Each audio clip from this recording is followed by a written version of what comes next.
coming our way. That is hit so straight, showing of power. It's a ছক্কার double সেঞ্চুরির মাইলফলক স্পর্শ করলেন মাহমুদুল্লাহ রিয়াদ। বাংলাদেশের প্রথম ব্যাটসম্যান হিসেবে আন্তর্জাতিক ক্রিকেটে 200 ছক্কার মালিক হলেন অভিজ্ঞ ডানহাতি ব্যাটসম্যান মাহমুদুল্লাহ। রোববার রাতে সেন্ট কিটসের ওয়ার্নার পার্কে ওয়েস্ট ইন্ডিজের বিপক্ষে 3 ম্যাচ ওয়ানডে সিরিজের প্রথমটিতে 3টি করে 4 ছক্কায় 44 বলে অপরাজিত 50 রানের ইনিংস খেলেন মাহমুদুল্লাহ।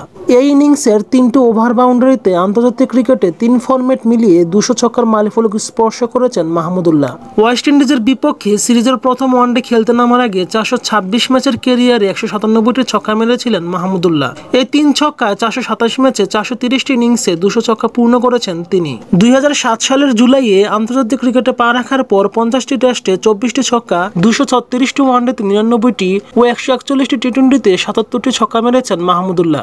বাংলাদেশের পক্ষে আন্তর্জাতিক ক্রিকেটের সর্বোচ্চ ছক্কায় দ্বিতীয় স্থানে আছেন তামিম ইকবাল। 391 ম্যাচের 452 ইনিংসে 189টি ছক্কা আছে তামিমের।